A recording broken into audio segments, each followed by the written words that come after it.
My name's Tony Davey, and I'm a retired police inspector from West Yorkshire Police. I joined the police in Cleveland in 1970. You know what a mess Cleveland's is in. So I left Cleveland and I transferred to West Yorkshire, where I thought big is probably better. But it turned out to be better because I was promoted to sergeant within 2 years of getting there. Transferred there in 1978 and was promoted to sergeant in 1980. So that meant during the course of all these rippers, I was a constable in West Yorkshire. On my transfer to West Yorkshire, that's where I was posted to, Queen's Road Police Station, on just one in Manningham division. Anyway, Queen's Road Police Station, that's it, that's the division. And if you come out of that police station, that's a steep hill, as you can see. You walk to the top of the hill and you turn left. That'll take you to the red light area, and then it'll take you into the city centre, about a 15-minute walk. You go up the top of the street and turn right, it'll take you to the posh end of Manningham division, a place called Heaton, where it's entirely different, parks and that sort of thing. So that's in the middle. And I could walk from there and walk down the entire division in about half an hour. Yet there was thousands of people lived there. So I'll explain a little bit later on about the situation that there is in that division. The Ripper killings, as I've said, were on when I transferred. So before we go any further, does everybody know, or does anybody know, the name of the Ripper? Yes. Peter Sutcliffe. Okay, yep. I think it's that one that goes. That's the guy, Peter William Sutcliffe, the Yorkshire Ripper. Handsome fella, isn't he? He was in those days. Now, will anybody tell me who he looks like? Remember, this is 1970s. Who does that guy look like from the 1970s? I know nobody here is old enough. So I'll remind you that it's this fella, Jason King, Peter Wingard. And you know, we have trends, don't we, what hairstyle we have. I mean, if you describe somebody now in the future, it'd be very short hair, tattoos. The hunt for the Ripper didn't go smoothly, I'm sure you know that. It didn't go according to the normal plan of murders. Go back long because I didn't have the right guy. This guy, born 1946 to a Catholic family, and he lived in Bingley. And if you know where Bingley is, it's just outside Bradford. It's a small town up the Air Valley from Bradford. And he was a loner at school. Nobody liked him. He's already showing signs of being a little bit on the outside. And he left school at 15. When he got some menial jobs, building work, things like that. But one of his jobs was as a grave digger in Bingley Cemetery. And that's very important. Keep that in your mind, because you're going to have to, that's going to come back to haunt you later on. He was a grave digger. At age 19, he got a heavy goods vehicle licence, and he worked for a Bradford haulage company. That meant extensive travel through the night, all over the place, to different force areas, different parts of the country. So and not only that, he lived in Manningham division, so the scene was probably set. He married Sonia, his wife, in 1967. They had no children, and she was very, very dominant. She said, "Peter, jump, Peter, jump." She was also schizophrenic, and she posed a number of problems. They lived in a nice house at Garden Lane in Heaton. Now, to describe the division, it's split into two. At that end, there's all parks and gardens and wide thoroughfares, tree-lined, all the street lights worked, and it was considered to be very select. There was doctors, lawyers, school teachers, long-distance lorry drivers, and the like, all lived there. Shady, leafy, proper suburban place. The other end of the division, Manningham division, was a hellhole. It was the worst division in West Yorkshire Police area. It was a red light area. It had drugs, it had crime, it had racial tension, it had old factories that were falling down. Remember the dark satanic buildings? It was just an awful place. It was unsafe, but a main road ran right through it, and there was an awful lot of trouble there. And I spent 20 years, 15 years of my life walking the streets of the red light area, the only person that never got tapped up. Right, very early on, he the Ripper developed a macabre sense of humour. He told the most disgustingly awful jokes, apparently, that nobody ever laughed at. We just thought it was odd. And he had a growing obsession with voyeurism. Voyeurism is watching people have sex. And in the case of Manningham, he didn't have to go far, they were everywhere. So he'd just go looking car windows. And he wasn't alone, there was lots of them. Part of the job of being there was to stop these people from being a nuisance because they got attacked by the pimps and there was all sorts of trouble they caused. So he was one of those, sneaking around here with a long Mac, spying on people. I didn't know it. There's no reason why I should have nighttime here. He's a regular nighttime travel through the division.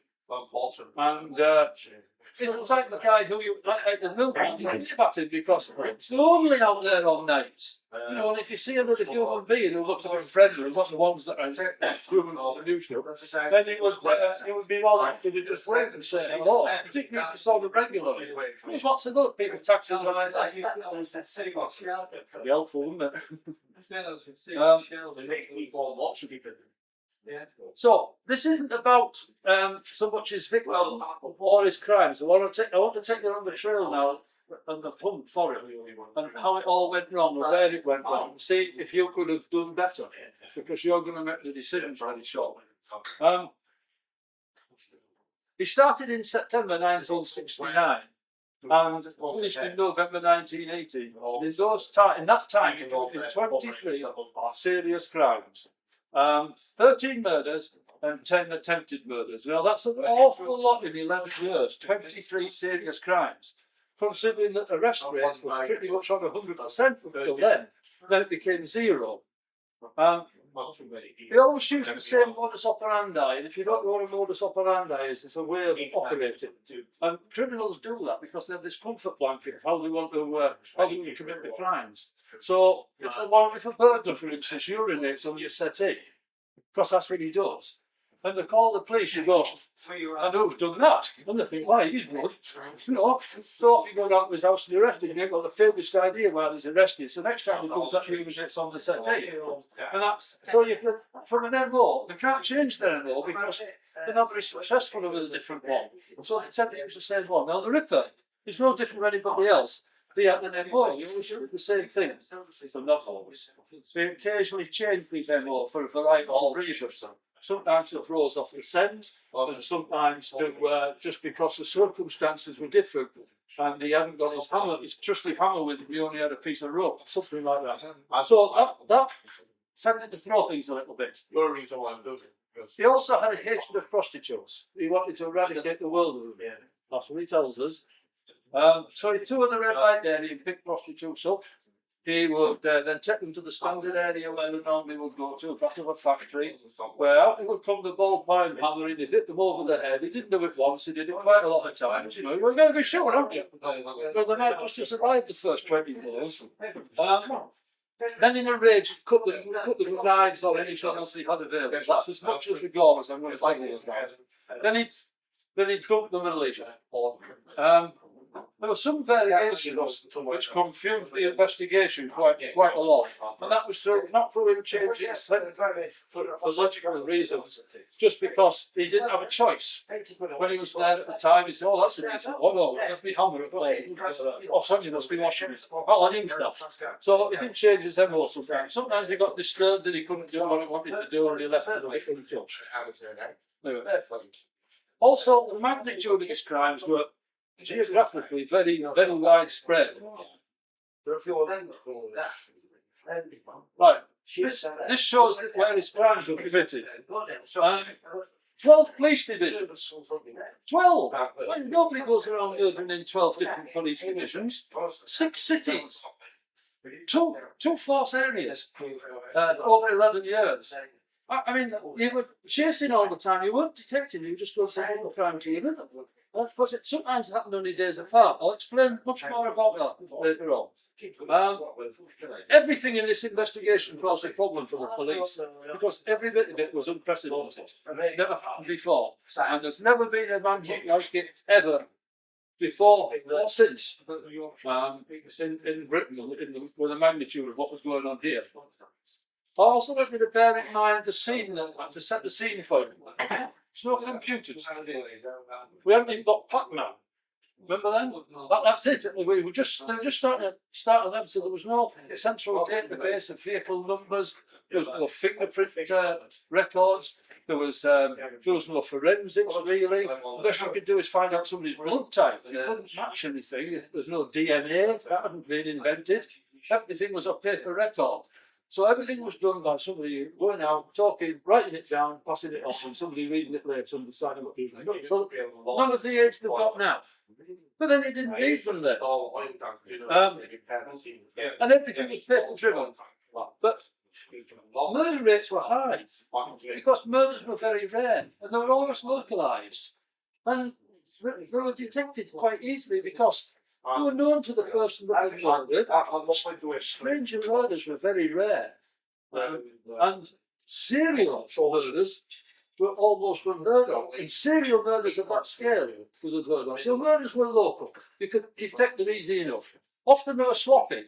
We just hit the spur of the moment and walked off, leaving, to dripping shoes, and then going to the house number 14, and you just followed the footprints. So there was all that. Before he started killing women, though, he started attacking them. And he attacked 4 women before anybody came to put together something going on here. So, the first one was in September 1960. I'm sorry, I didn't know about this. But that's it.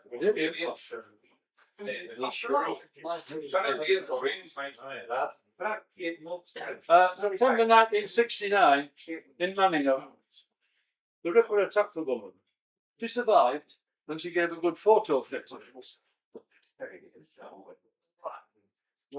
That says after the first arrest, which is what it is.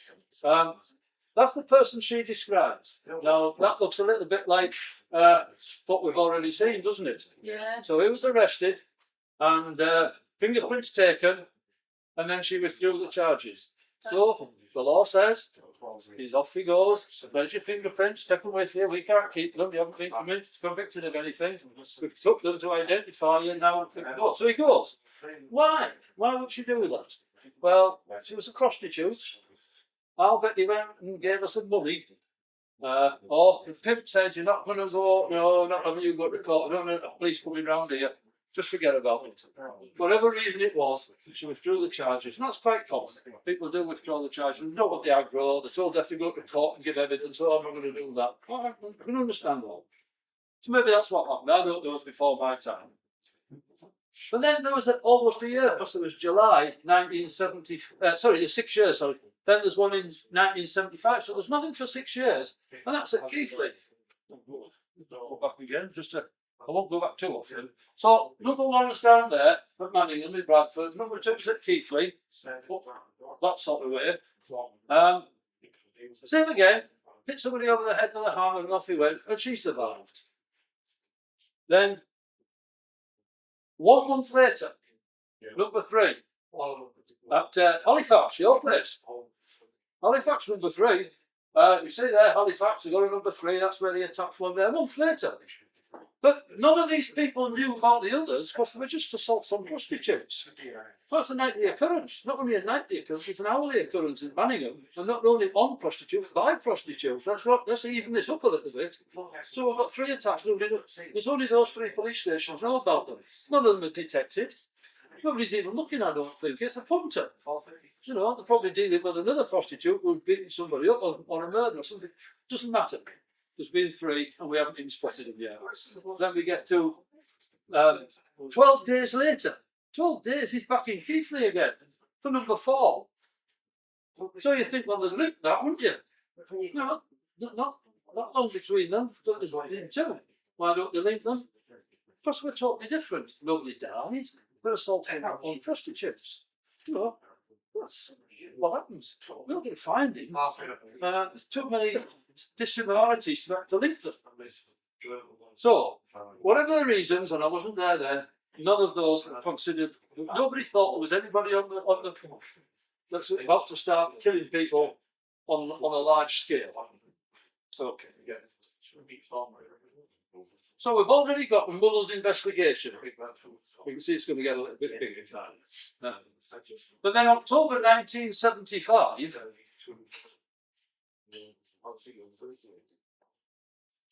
whoops, sorry, not here doing that. 1975, Wilma McCann. She was the first person to be murdered, and she was a prostitute in Leeds. And the murder hunt began, concentrating on the red light area of Leeds, because assaulting prostitutes is different to murdering prostitutes. You know, as it was. So a murder squad was launched in Leeds to try and find out who did this, and their best of luck to them, because you wouldn't have got a heap of information. But they launched a murder investigation, and it was concentrated just on the red light area of Leeds, because there wasn't a great deal else. Where else could you go? You didn't look at the other four, because they were somewhere else. But then 80 days later, Emily Jackson. 80 days. You've already just got your team formed, and you've started making your inquiries, and you've done a few bits and pieces. You've tracked down all the people she knows, and then comes along Emily Jackson, second murder victim, same area of Leeds, in the red light district. Should there have been patrols in the red light district? Who thinks yes? Would we have gone down with loads of bobbies and walked around? Nobody thinks yes. We didn't. Why wouldn't we? Because the prostitutes and the pimps complained. What are you doing? Oh, go on, clear off. You know, we sort our own business out down here, and you got nothing but aggro from them. And you weren't going to gain anything. The guy wasn't going to come back again and do another one, surely. You're investigating what could be a one-off. You're not expecting a second murder in the same area. Suddenly there is one. So you've now got two in the same spot. You might now start to think, hang on, there's something not right here. There's a serial killer on the loose. We might do something about it. So you put more officers onto the murder squad. It gets a little bit bigger now. And now you get a lot of clues. And the first clue, and this is where you as senior investigating officers have got to make a decision, is a Wellington boot print, size 8, found at the scene of Emily Jackson's murder, which is at the back of a factory, a half-derelict factory. That's still some units being used during the day. Now, there's thousands and thousands of pairs of these that are being sold. Who, as a senior investigating officer, would decide to put a team of people on to search for the owners of those Wellington boots? Because they'll tell you a clue. If you're right, who was wearing them Wellington boots has killed 2 women. So would you ignore it, or would you go and put officers on it? What would you, everybody? Who put people on it? Yeah. Over half. Yeah. And the others, I think, would think, no, it's a waste of time, I'm not going to bother. Get nowhere with this. Thousands and thousands of pairs, how are we going to find them? You know, how long is it going to take? So, that's your decision. We'll see how it pans out later on. 3 months later, I mean, the timescales here are incredible. We've got Marcella Claxton. Now, she was a prostitute in Leeds, and she survived, and she gave, now, you're going to like this one, the best description you'll ever see of anybody. There you are, that's her description of the killer. I mean, the only thing you can say about that is it looks like the guy we've already seen so many times, doesn't it? Sort of. But that's the best you can come up with. Anyway, but she did name a car. Well, she said it was a white car with red upholstery. Oh, that's got to be a good clue, hasn't it? But the car wasn't traced, nor was her attacking. Now, why? Why do you suppose that happened? No leads were followed up. Something went wrong. The SIO said, oh, Jack, this isn't. Well, I'll tell you why. Because that one was a liar. She'd made so many complaints to the police about just about everybody. They had a file on, a very thick file. There's no doubt she'd been assaulted, but anything she said we could take with a pinch of salt.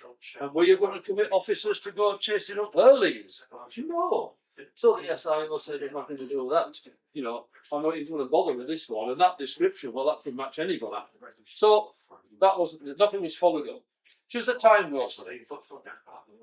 9 months later, so you're still investigating what you've got so far, too. Oh, sorry.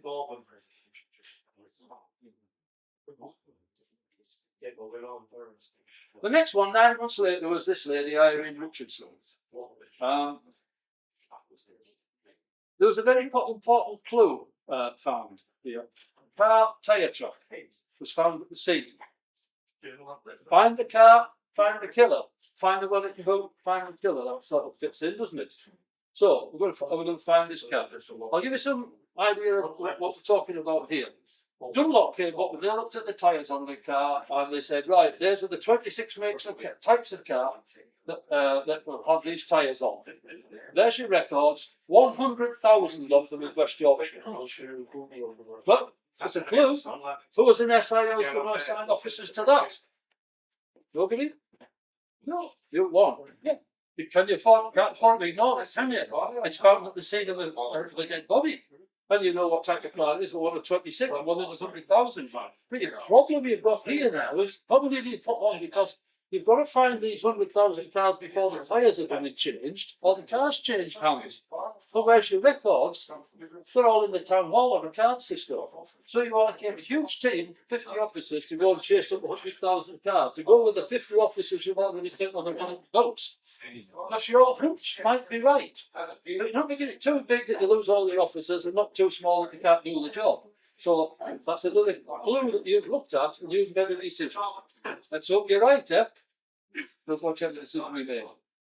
By now, you're getting a bit overwhelmed by the reports coming in because I want to explain to you now the structure of a murder squad. This isn't Barnaby, or Morse, or anything like that. A murder squad consists of one man at the top, the senior investigation officer. That's you right now. You're it. You make every major decision. Although you've got sergeants and inspectors who interpret that decision and filter and vet the work that's coming in to feed you the vital information so you've got something to make a decision on.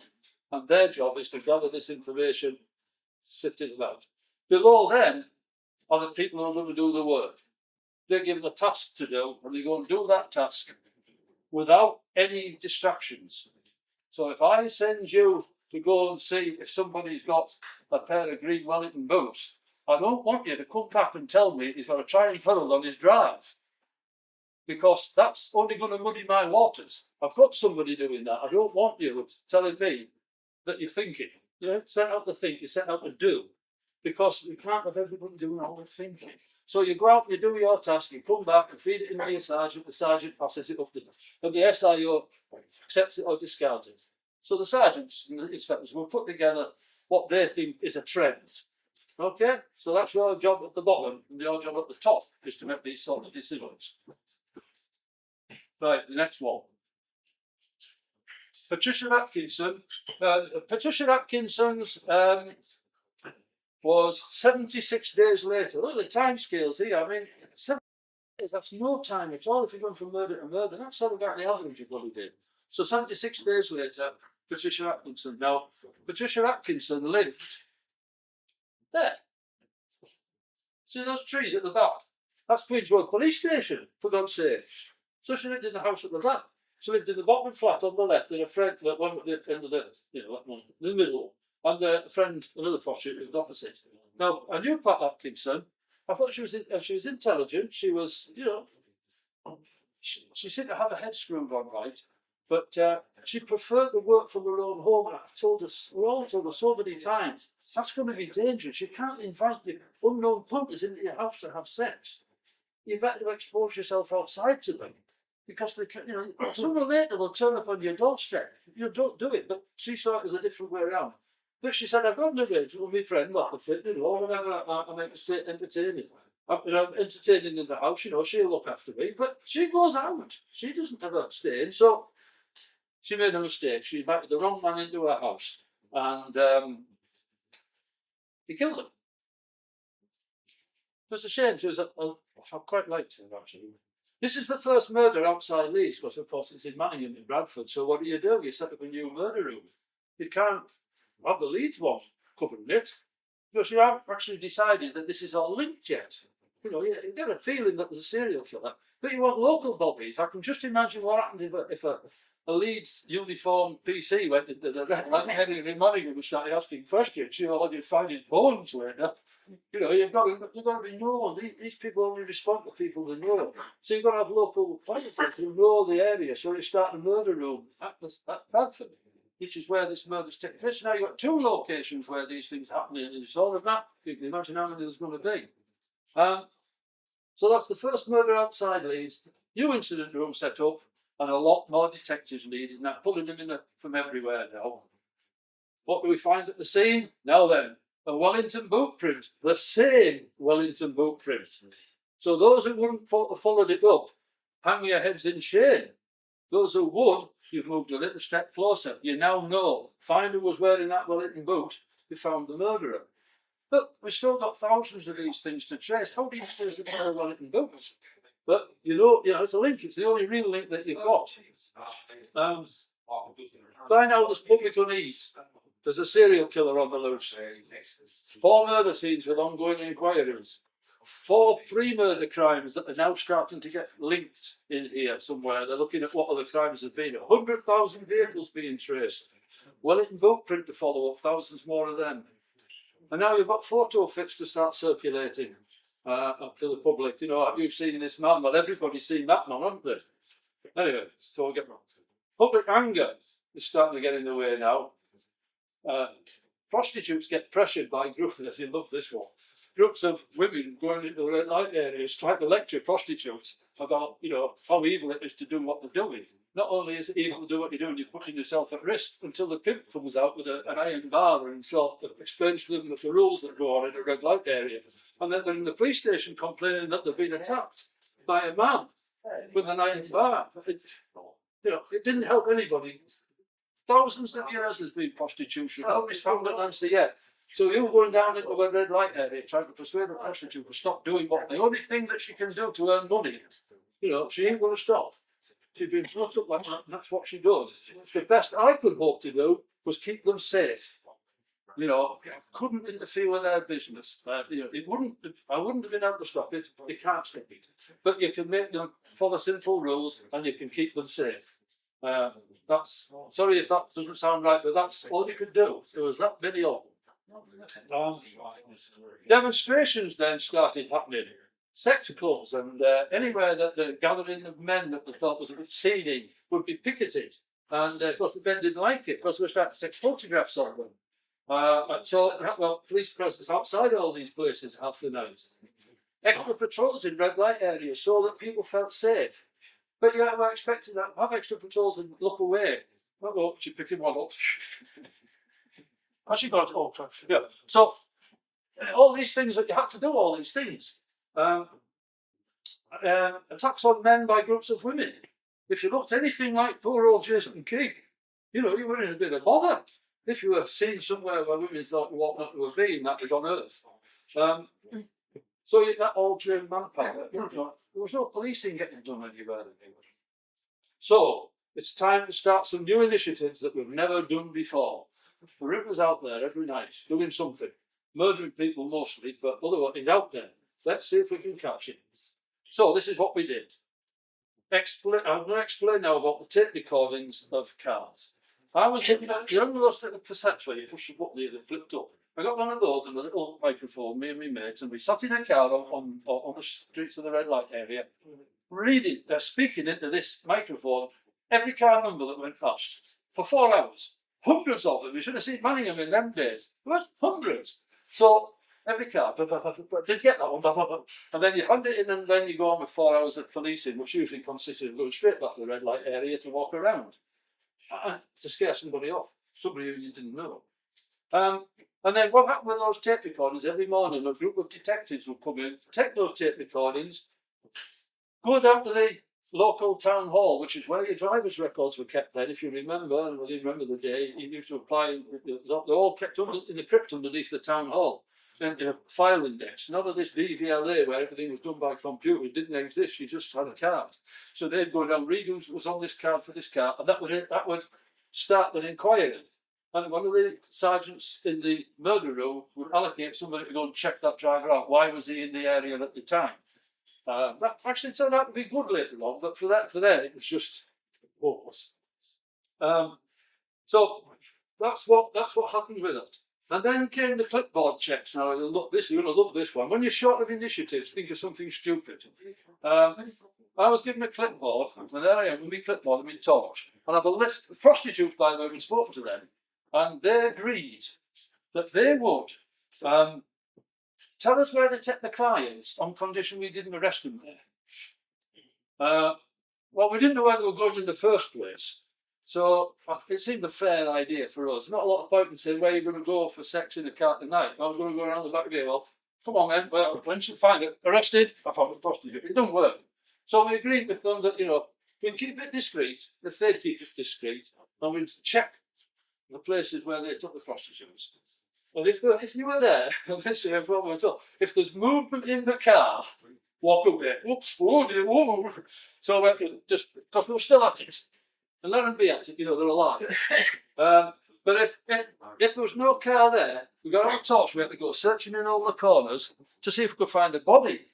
And you're hoping and praying you didn't, because you might not find the body, you might find the Ripper, with his knife and his hammer and his screwdriver and all of this. But so you're doing that night after night for 4 hours. Again, and you put word out you were doing this, so that hopefully the Ripper wouldn't do anything. It was less an exercise of catching him, more an exercise of stopping him from doing any more to give a bit of breathing space. But that's what we had to do. And then the secret envelopes came.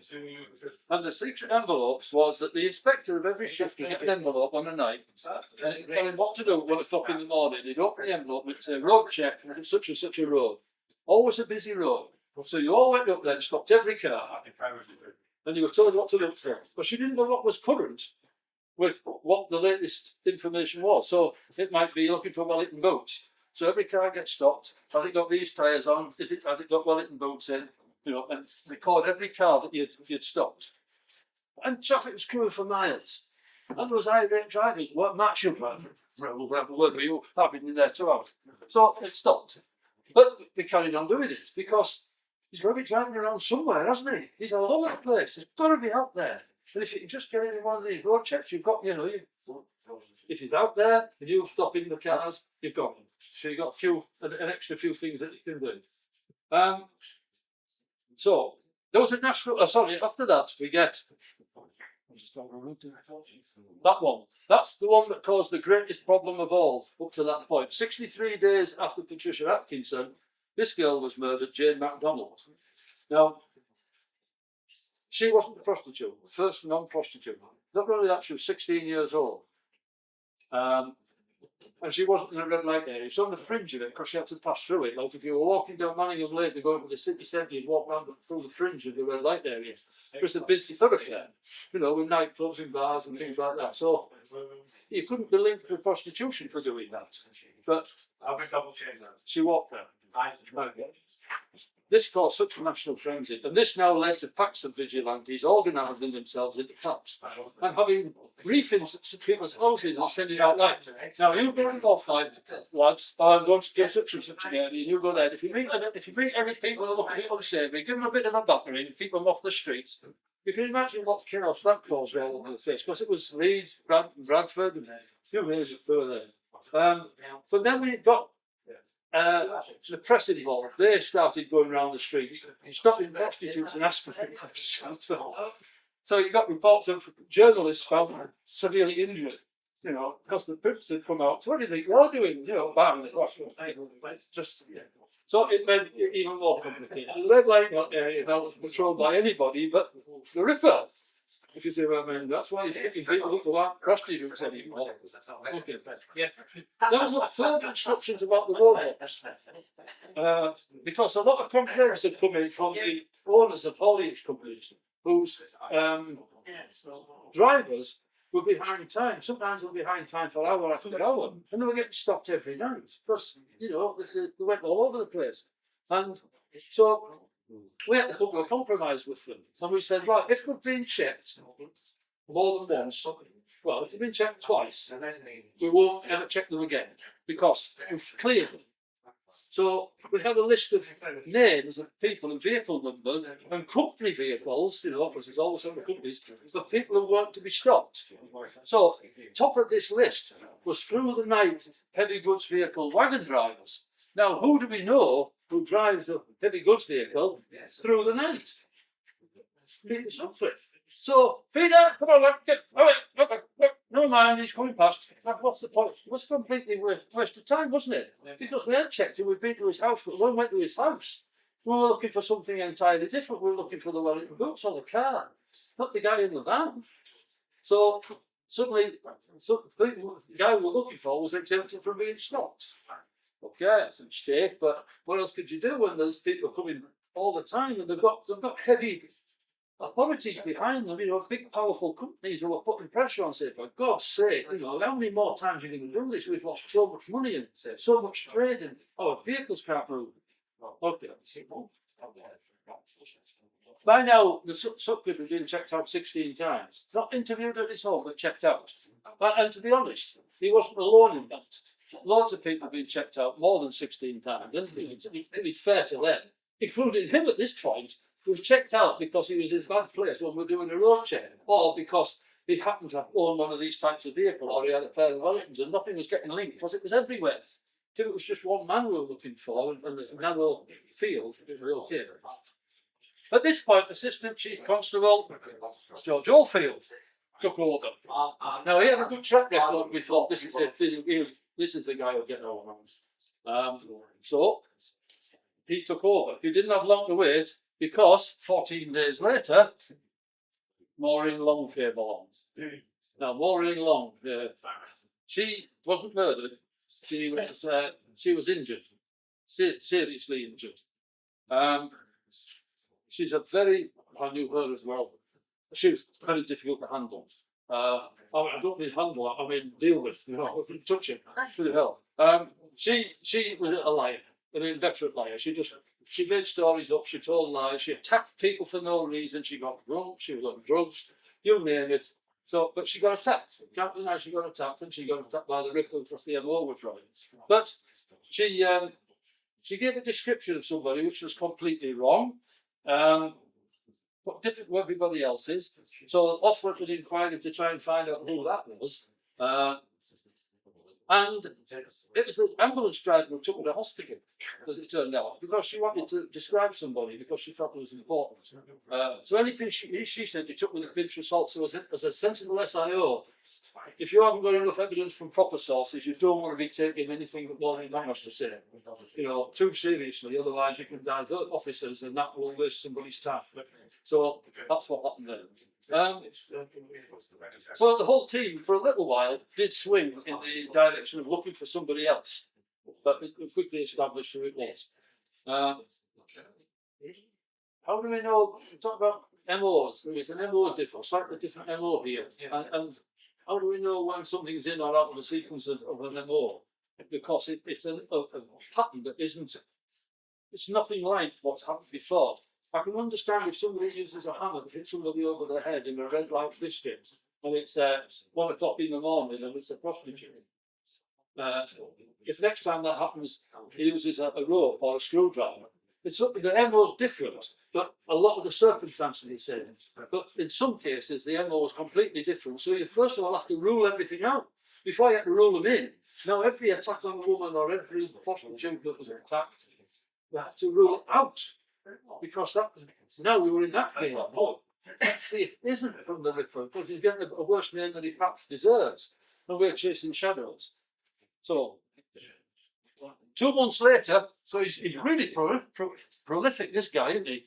Gene Jordan, and this is where problems really started to develop, because Gene Jordan was murdered in Manchester, first time outside the force area, in the hospital grounds at Manchester.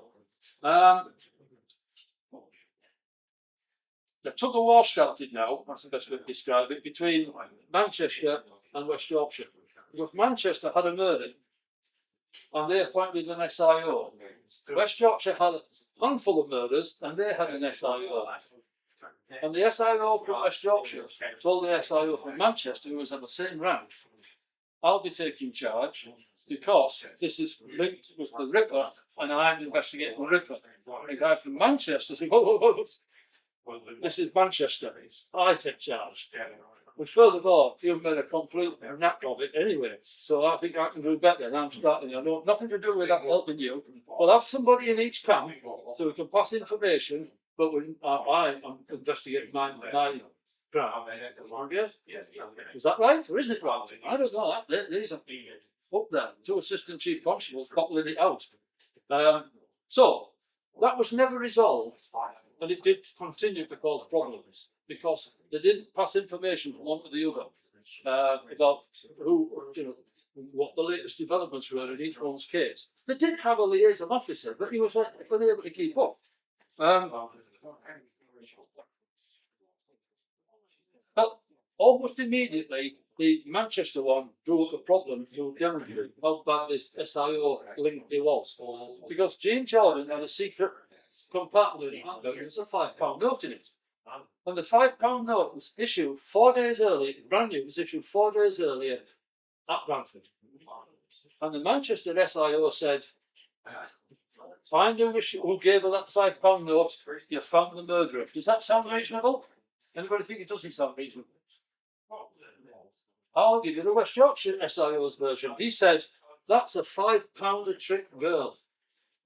It's about 2 hours to go, 2 or 3 hours to get from Bradford to Manchester, and it was traded. That £5 note could have been passed to her by any number of people, and furthermore, she could have been changed for a tenner or all sorts of things like that. I'm not wasting any officers on chasing up £5 notes, even though you think it's a good lead. You do what you like, we're not. But what the Manchester one did, he got the Bank of England to run the full £25,000 payload, and they printed £25,000, brought it up to the bank in Bradford where they were issued, and on a Sunday they ran the entire thing, and they narrowed it down to 6 firms that could have got this £5 note.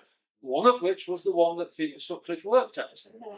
But Manchester didn't tell West Yorkshire that because, well, they're not telling us, we'll not tell them. So they were doing their own inquiries. So, yeah, this is a clash of the egos, isn't it? Anyway, but I'm not so sure how they would have managed to trace it. However, later on it was established that the Ripper had been back to Jean Jordan after he'd murdered her because he realised about this £5 note, but he couldn't find it because he didn't have much time, he didn't find the secret compartment. So that was a big clue. And if they'd have followed that up, they might have got somewhere. A mistake. 73 days later, Marilyn Moore, she survived, and she gave. That's the first photo that she gave, and that's a picture of Peter photograph of Peter Sutcliffe. Pretty good likeness, isn't it? You're really narrowing it down now.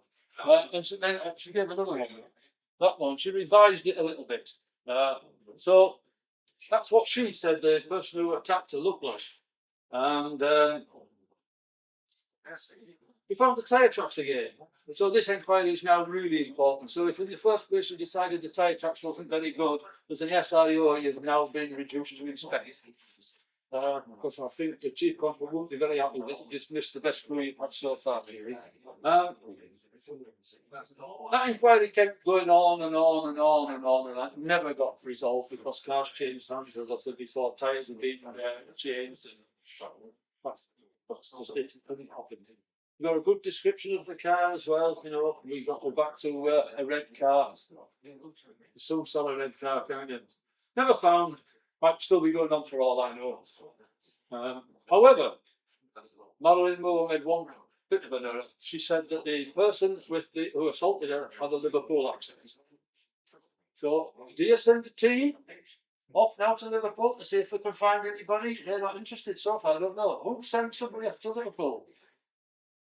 Now, none of you are doing anything that you should be doing, are you?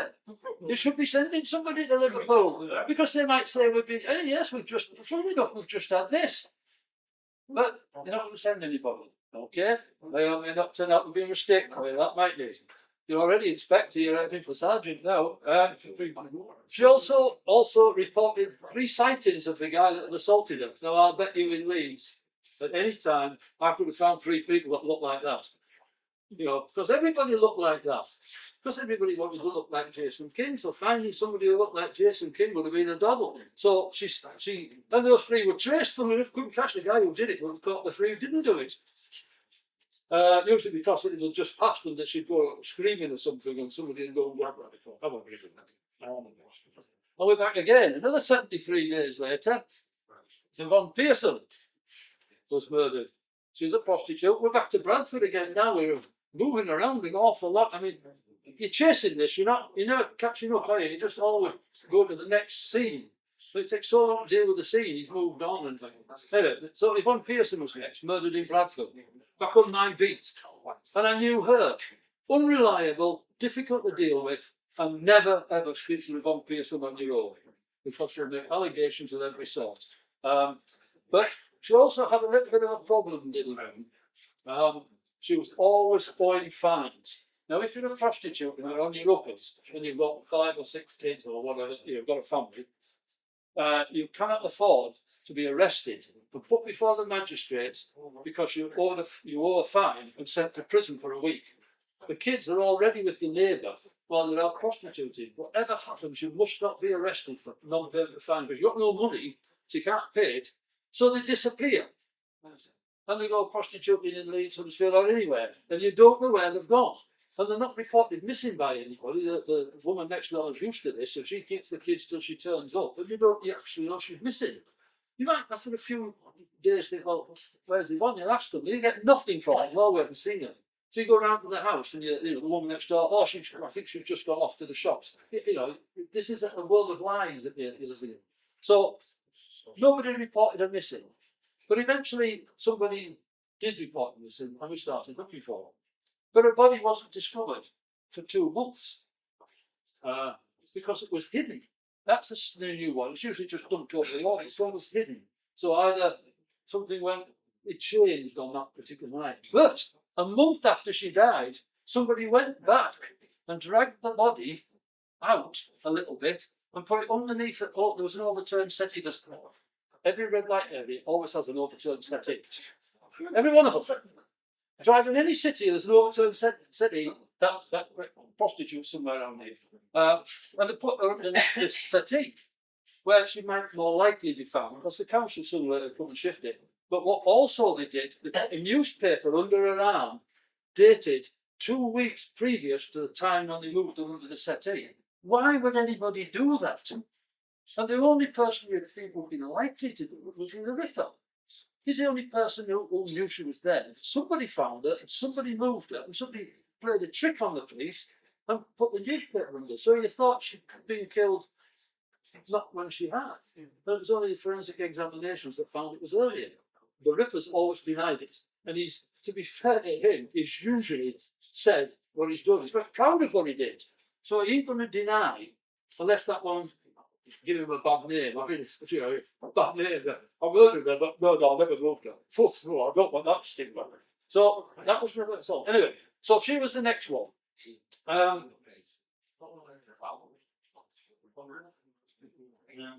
just seen a picture. I've covered everything. Right. 10 days later, I get to here. Now then, this is Huddersfield. She's murdered in Huddersfield. First time in Huddersfield.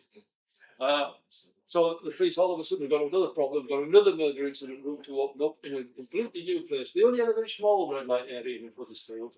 But the story about Helen Richter's murder is a little bit different to the others because we talked to the prostitutes in Bradford and Leeds and suggested to them that they might operate a security system.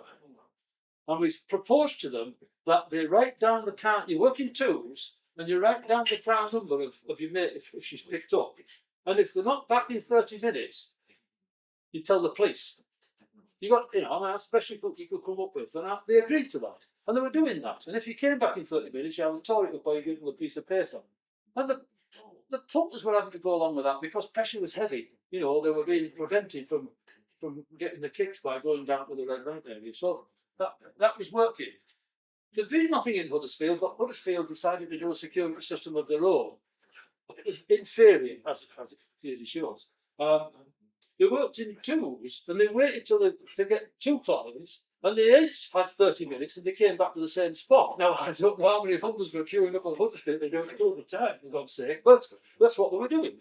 And in the case of Helen Richter, she was with her twins, and they got a client each and went, and after 20 minutes, Helen came back, and was going to wait, but another punter came along, so she broke her rules, and it was just a very bad choice of client, because that was the Ripper. So, that's how it was. But then something strange started to happen, something you'll all remember. Because at that point, a letter was sent to George Oldfield. And the letter sort of said, threats to, I'm the killer, I carry on killing prostitutes. I apologise for Jane MacDonald, that was a mistake. He mentioned a Preston killing. There wasn't a Preston killing, but they think he got his location wrong somewhere. And an explanation why the letter was posted in Sunderland, because he was in his truck and that was on his rounds, and he sort of boxed and he posted it away from the city so that it distracted things. So he also sent it on to the editor of the Daily Mirror in Manchester, similar threats and an apology, and praising George Oldfield, saying, if anybody's going to get me, it's George Oldfield, I'm a bit worried about him, he's very good, blah, blah, blah. But then another year passed, and the most infamous I would say see you again before you would. tape ever sent to the police anywhere, or from anywhere in the world. Do you remember it? First few lines, and remember it. I'm Jock. I see what's the loyal catching name. I have the greatest respect for you, George, but Lord, you are not even catching me now. And 4 years ago when I started, I had a few boys letting you down, George. They call me much good, and then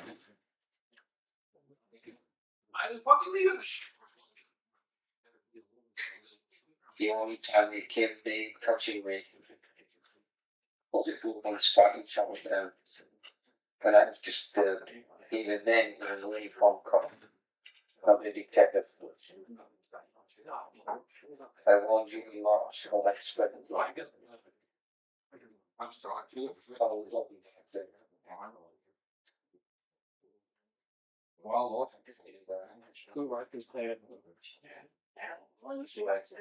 There we got the gist. Now, violence income. George Oldfield went for it. He'd had the letter, he'd had the tape, there was things mentioned in the tape that, perhaps only the Ripper would have known. And all inquiries were stopped. Everything up to Sunderland, that's where he is. Or on the trail. We've been following red herrings all this time. So that's where it is. So it all moved up here. And the guy was got nicknamed Riverside Jack. And he threw the whole thing off for so long, and he's perhaps responsible for the death of some Northern Road. Partly responsible because nobody was looking for anybody else anywhere else. George Oldfield's fault, he fell for it, but did we think it was? Did you hear the tape? Were you inclined to believe it? Did you all hear the tape? It was played everywhere. There was even a free phone to ring, wasn't there? It was on the telly, it was in every nightclub, every pub, it was everywhere. Anyway, they sort of fell for this. I'll leave me aside, Jack. I'll come back on it later on, but it was a horse. It was this guy, John Samuel Humble, and he was a low-life drunkard. And he got 8 years for the tape, 6 years for all the victors, all concurrent. But he left prison he was a wreck. He even tried to commit suicide by jumping off a bridge and got stuck in the mud. So he had to be rescued. So now he wasn't traced for 26 years, and only when DNA came into being did they re-examine all the evidence and his saliva became the evidence. So that's how he got discovered.